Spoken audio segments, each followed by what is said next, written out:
afternoon everybody. Today we are going to learn a new poem. The name of our poem is The Hope is the Thing with the Feathers. This poem is written by famous American poetess Emily Dickinson. आपण आज एक नवीन poem शिकणार आहोत आणि आपल्या पोएमचं title काय आहे? Hope is the thing with the feathers. He poem लिहिण्यात आलेली आहे एका कवयित्रीकडून आणि त्या कवयित्री कोण आहेत? अमेरिकन आहे आणि त्यांचं नाव काय आहे? Emily Dickinson. इथपर्यंत लक्षात आलं सगळ्यांना? बघा, आपल्या पोएमचं जे टायटल आहे hope is the thing with the feathers, तेच आपल्या पोएमची पहिली स्टांजा आहे. आपली पोएम, प्रस्तुत पोएम ही 3 स्टांजामध्ये विभागण्यात आलेली आहे. बघा, आपली जी पोएम आहे ती एकूण 3 स्टांजामध्ये विभागण्यात आलेली आहे आणि ते 3 स्टांजामध्ये टोटल 4 लाईन आहे. किती लाईन आहेत? 4 लाईन. पोएम विभागण्यात आली आहे 3 स्टांजामध्ये आणि एका स्टांजामध्ये किती लाईन आहेत? 4 लाईन्स आहेत. आणि बघा, राईम स्कीम काय या पोएमची? ABCD. इथपर्यंत लक्षात आलं असेल सगळ्यांना. आता मी तुम्हाला थोडक्यात सेंट्रल आयडिया सांगते. प्रस्तुत पोएममध्ये कवयित्रीने काय केलेलं आहे? मेटाफर आणि पर्सॉनिफिकेशन या 2 फिगर ऑफ स्पीचचा वापर केलेला आहे. आता मेटाफर म्हणजे काय? तर मेटाफर या फिगर ऑफ स्पीचमध्ये काय असते? There is an indirect comparison between the 2 objects. या ठिकाणी कवयित्रीने होप म्हणजे आशा आणि बर्ड यांच्यामध्ये कंपॅरिझन केलेली आहे आणि त्याचबरोबर पर्सॉनिफिकेशन या फिगर ऑफ स्पीचचा वापर केलेला आहे. बघा, कवयित्रीने काय सांगितलेलं आहे? प्रत्येक माणसाच्या हृदयामध्ये आशा निवास करत असते. म्हणजे प्रत्येक माणूस कसा असतो? होपफुल असतो. त्याला नेहमी वाटत असतं की आपल्या आयुष्यामध्ये नेहमी पॉझिटिव्ह किंवा चांगल्या गोष्टीच घडतील. मग अशी ही होप प्रत्येक माणसाच्या आयुष्यामध्ये किंवा हृदयामध्ये निवास करते. ती कशी आहे? डेलिकेट आहे, नाजूक आहे. कोणासारखी? एका पक्ष्यासारखी. ज्याप्रमाणे पक्षी झाडावर घरटे करून राहत असतो त्याप्रमाणे होप काय करते? माणसाच्या हृदयामध्ये निवास करत असते. आणि होप काय आहे? बघा, माणसाला आशादायी बनवत असते. अशी होप काय करत असते? बघा, ती काय करते? ज्याप्रमाणे पक्षी गाणे गात असतो, पक्षी काय करतो? गाणे गातो. त्याप्रमाणे होप काय करते? माणसाच्या हृदयामध्ये निवास करून गाणे गात असते. परंतु त्या गाण्याला काय असतात? कुठल्याही प्रकारचे ट्यून्स नसतात किंवा साऊंड नसतो. Without tunes hope is singing a song. Just as the bird sing a song, in the same way hope sing the song. आणि पोएटेस काय सांगते? बघा, होप काय करते? माणसाला आशादायी ठेवत असते. आयुष्यामध्ये किती पण संकट आली, किती पण प्रॉब्लेम्स आले, तर त्या प्रॉब्लेम्समध्ये आपण काय करणार आहोत? जिंकणार आहोत. आपण सरेंडर करायचं नाही, तर त्या प्रॉब्लेम्सला काय करायचं? ओव्हरकम करायचं आहे. हे होपफुल ॲटिट्यूड आपल्याला या पोएममधून बघायला मिळत आहे. चला तर मग आपण पोएमचे स्टांजा लाईन बाय लाईन बघूया. प्रत्येकाने पुस्तक ओपन करायचं आहे. पेज नंबर काढा 15 आणि नीट लक्ष द्या. पहिला स्टांजा बघा. Hope is the thing with the feathers that preaches in the soul and sings the tune without the words and never stops at all. काय सांगते बघा कवयित्री? होप काय आहे? Is a thing. कवयित्रीने काय केलेलं आहे? होपला एका गोष्टीची तुलना केलेली आहे. त्या वस्तूला काय आहे? तर मग पंख आहेत. म्हणजेच कवयित्री काय सांगते? पंख कोणाला असतात? मग पक्षालाच असतात. मग indirectly poetess what want to tell us that? She wants to tell us that hope is nothing but a bird. Hope म्हणजे आशा, दुसरं तिसरं काय नसून काय आहे? तर मग एक पक्षीच आहे. That perches in the soul. आणि मग हा पक्षी कुठं राहतो? बघा, पक्षी जनरली कुठं राहतात? घरट्यात राहतात. घरटे कुठं बांधतात? झाडावर बांधतात. मग या ठिकाणी कवयित्री काय सांगते? होप म्हणजे आशा ती माणसाच्या हृदयामध्ये निवास करत असते. माणसाच्या आत्म्यामध्ये. सोलचा शब्दशः अर्थ काय होतं? आत्मा. माणसाच्या आत्म्यामध्ये होप काय करत असते? निवास करत असते किंवा राहत असते. म्हणजे प्रत्येक माणूस कसा असतो? आशादायी असतो. And sings the tune without the words. आता पक्षी काय करतात? बघा विद्यार्थ्यांना, गाणी गात असतात. मग आता या गाण्यांना काय असतो? साऊंड असतो. बरोबर आहे की नाही? मग या ठिकाणी कवयित्री काय सांगत आहे? Sings the tune without the words. मग पक्षी काय करतात? वेगवेगळी गाणी गात असतात. परंतु त्या गाण्यांना काय आहेत? Without the sings the tunes. गाणे गात आहेत पण कसे आहेत? Without the words. म्हणजे शब्दाविना ती गाणे गात आहेत. कोण गाणे गात आहे? होप. म्हणजेच होप काय करत आहे? माणसाला आशादायी, आनंदी राहण्यासाठी प्रेरित करत आहे. एक आनंदी वातावरण माणसाच्या हृदयामध्ये निर्माण करण्याचा प्रयत्न करत आहे. And never stops at all. Again poetess says that hope is the thing with the feathers and that bird sings a happy songs and that happy songs never ends at all. Okay, in the second stanza, poetess again says that I again repeat the first stanza summary. In the first stanza, poet says that hope is nothing but a feather. Poet compares the hope with the bird, and that bird has the feathers, and that feathers are very delicate. And just as the bird live on the nest, in the same way hope lives in the man's heart. And again poetess says that just the bird sings the song, hope also sings the song, but that song is without tunes. That song is without the words. And that hopeful bird never stops his songs, and he sings a song continuously. This is the summary of the first our stanza. So let us start our second stanza. And sweetest in the gale is heard, and sober must be the storm that could abash the little bird that kept so many warm. बघा आता second स्टांजाच्या हार्डवर मी तुम्हाला पहिले समजावून सांगते. गेल म्हणजे काय, मग स्ट्रॉंग विंड. आपण बोर्डवर लिहिलंय बघा. गेल म्हणजे काय, मग व्हेरी स्ट्रॉंग विंड. आता स्टॉर्म म्हणजे काय, मग very bad weather with the strong winds and the rain. Storm म्हणजे काय, मग वादळ. पाऊस पण पडत आहे आणि जोरात वादळ पण सुटलेलं आहे, त्याला काय म्हणायचं, स्टॉर्म. आता पुढचं बघा, सॉरचा अर्थ काय, कॉझिंग ग्रेट पेन, ज्यामुळे माणसाच्या वेदना होत असतात, त्याला काय म्हणायचं, सॉर. अबॅश म्हणजे काय, मेकिंग अनइझी, माणसाला काय अनइझी करत आहे, अनकम्फर्टेबल फील करणे, त्याला काय म्हणायचं, अबॅश. आता बघूया मग आपल्याला या स्टांजाचे मी तुम्हाला हार्ड वर्ड समजावून सांगितले. आता मिनिंग बघूया. And the sweetest in the gale is heard. Sweet, sweeter, sweetest हे डिग्री फॉर्म आहे. Sweet, sweeter, sweetest. Sweetest in the gale, gale म्हणजे काय, मग strong wind. Is heard, hope नावाचा पक्षी काय करतो, गाणे गातो, आणि त्याचे गाणे आपल्याला ऐकू येतात, आणि ते गाणे इतके मधुर आहेत, इतके सुमधुर आहेत की ते आपल्याला, स्ट्रॉंग विंड म्हणजे जोरदार वारे वाहत आहे, ते वारे वाहत असताना सुद्धा पक्षाची मधुर गाणे आपल्या कानी पडत असतात. या ठिकाणी पोएटेस कंपॅरिझन करत आहे की होप नावाचा जो पक्षी आहे तो आपल्याला काय करत आहे, प्रेरित करत आहे, आणि त्याच्या प्रेरणेमुळे कुठल्याही स्ट्रॉंग विंड जरी आली तरी आपण काय असतो, हॅप्पी असतो.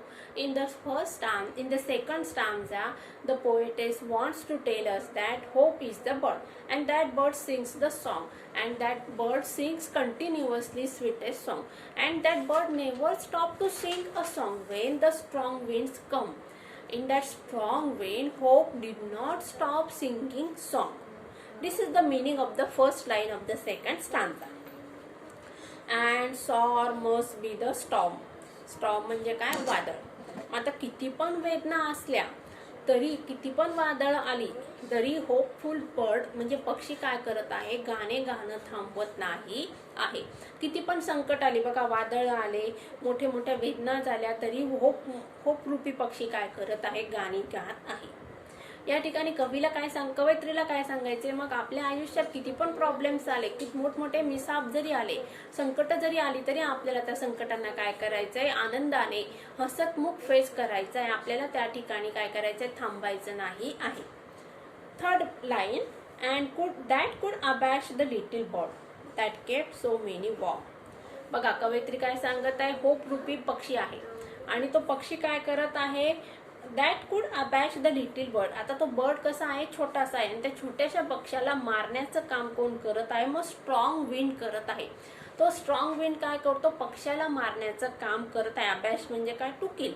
आता वादळ येत आहे, संकट निर्माण झालेल्या या संकटांमध्ये माणूस आशादायीच राहील असं आहे का, नाही. तर त्या ठिकाणी माणसाचा धीर खचत असतो. मग या ठिकाणी कवयित्री काय सांगत आहे, माणूस किती जरी आशादायी असला तरी तो माणसाचा धीर खचत असतो, आणि तो कुठंतरी काय होतो, कमकुवत होतो. मग त्याचं कमकुवत होणं म्हणजे काय, मग अबॅश द लिटिल बर्ड. मग या ठिकाणी कवयित्री काय सांगत आहे की माणसाच्या आयुष्यामध्ये भरमसाठ अशी किंवा भरपूर अशी संकट आल्यानंतर माणूस कुठंतरी डगमगतो, आणि त्याचं डगमगणं म्हणजेच काय, मग दुसरं तिसरं काही नसून that could abash the little bird that kept so many warm. पण तिच्यामुळे काय होत असतं बघा, खूप सारी संकट जरी आली तरी होपफुल माणसाने काय राहिलं पाहिजे, होपफुल राहिलं पाहिजे की एक दिवस आपल्या आयुष्यामध्ये आनंदाचा एक क्षण येणार आहे, एक वेळ अशी येईल की ज्या ठिकाणी आपण आनंद साजरा करू. बघा सेकंड स्टांजाचं मिनिंग मी आता इंग्लिश टू इंग्लिश सांगते. In the second stanza poetess tells us that hope is the thing with the feather, म्हणजे hope is nothing but a bird, and that bird sing the song. That bird sings the happily song, and he continuously sings his song. He never stops if there are very strong winds in the life, though he faces the strong wind storm in his life, but that hopeful bird sings his songs. Means poet wants to say that our happy hours, we have to face the storms in our life also, but we have to face it very successfully. We never be disappointed in our life. This is the meaning of our second stanza. The last third stanza. I have heard it in the chillest land and on the strongest sea, yet never in extremity it asks a crumb of me. In the third stanza is again of the 4 lines. Okay, बघूया आपण आता. I have heard it in the chillest land. आता या ठिकाणी I म्हणजे मी का नाही, तर या ठिकाणी आय म्हणजे कोण, पोएटेस. पोएटेस काय सांगत आहे बघायला, I have heard it in the chillest land. Hope रूपी जो पक्षी आहे तो काय करतो, स्वीटेस्ट गाणं गात आहे. आणि पोएटेस काय सांगत आहे बघा आपल्याला, मी ते गाणं कुठं ऐकलं बघा, चिलेस्ट लँड म्हणजे खूप डिफिकल्ट कंडिशन जरी आली तरी मी त्या डिफिकल्ट कंडिशनमध्ये होप जे गाणं गात आहे किंवा होप रूपी बर्ड जो गाणं गात आहे ते गाणं मी अतिशय एक्स्ट्रीमिटी माणसाच्या आयुष्यामध्ये आली तरी त्या ठिकाणी मी ते गाणं ऐकलेलं आहे, असं कवयित्री सांगत आहे. सेकंड लाईनमध्ये बघा, and on the strongest sea. आता या ठिकाणी स्ट्रॉंगेस्ट सी म्हणजे काय, very worst condition in the man's life.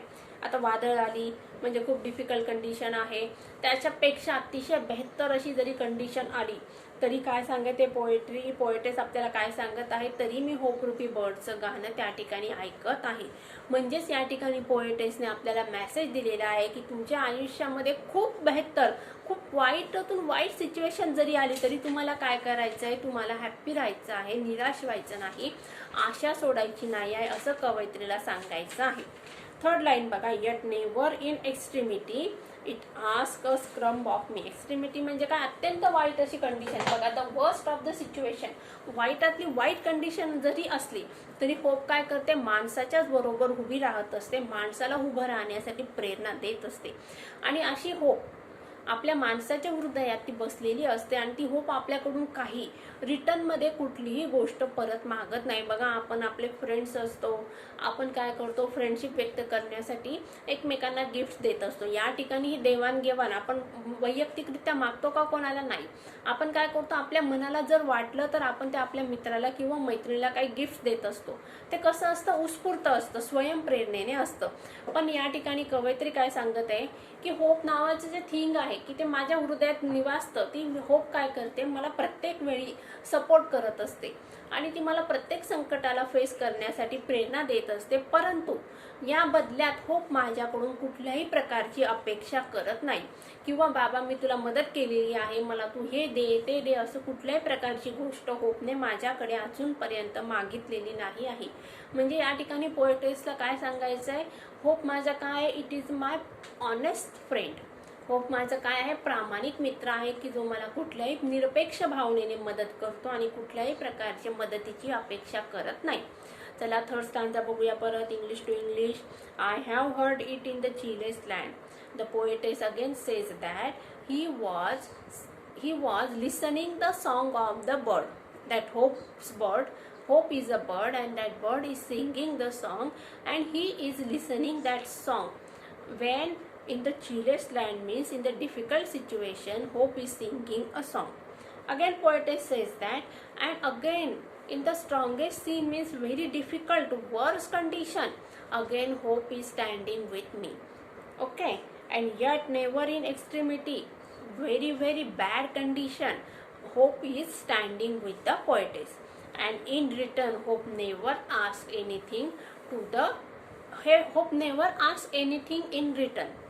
So poetess says that hope is my best honest friend, he never asks anything in return from me.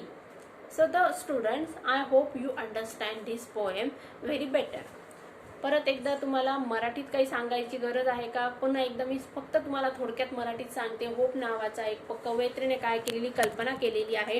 Hope म्हणजे काही नसून एक पक्षी आहे. तो पक्षी माणसाच्या हृदयामध्ये निवास करतो आणि त्या पक्षाला पंख आहेत आणि तो पक्षी काय करतो, उंच आकाशात भराऱ्या घेतो आणि होप नावाचा पक्षी काय करत आहे, माणसाच्या हृदयामध्ये राहतो. आणि तो पक्षी कसा आहे, डेलिकेट आहे. होप कशी आहे, डेलिकेट आहे.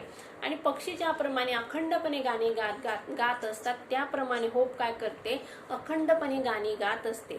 आणि कवयित्री काय करत आहे, ती गाणे कुठल्याही कंडिशनमध्ये ते गाणे कवयित्री ऐकत आहे. कुठल्याही प्रकारची वाईट कंडिशन, वाईटातली वाईट कंडिशन जरी आली तरी होप काय करत आहे, पोएटेसला काय करत आहे, प्रेरणा देत आहे, कम्फर्ट देत आहे. आणि इन रिटर्न किंवा बदल्यामध्ये होप कवयित्रीकडून कुठल्याही प्रकारची मोबदल्याची अपेक्षा करत नाही आहे.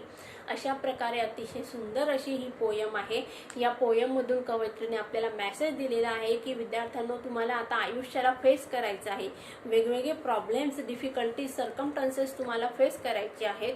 या कुठलीही कितीही बेहतर सिच्युएशन जरी तुमच्या आयुष्यामध्ये आली तरी तुम्हाला काय राहायचं आहे, होपफुल राहायचं आहे. प्रॉब्लेमला फेस करायचं आहे. त्या प्रॉब्लेमपासून पळून जायचं नाही आहे. प्रॉब्लेमला सरेंडर करायचं नाही, तर त्या प्रॉब्लेमवर काय करायचं आहे, विजय मिळवायचा आहे. हा मेसेज आपल्याला कवयित्रीने या पोयममधून दिलेला आहे. I hope you all understand this poem very better. We will meet soon.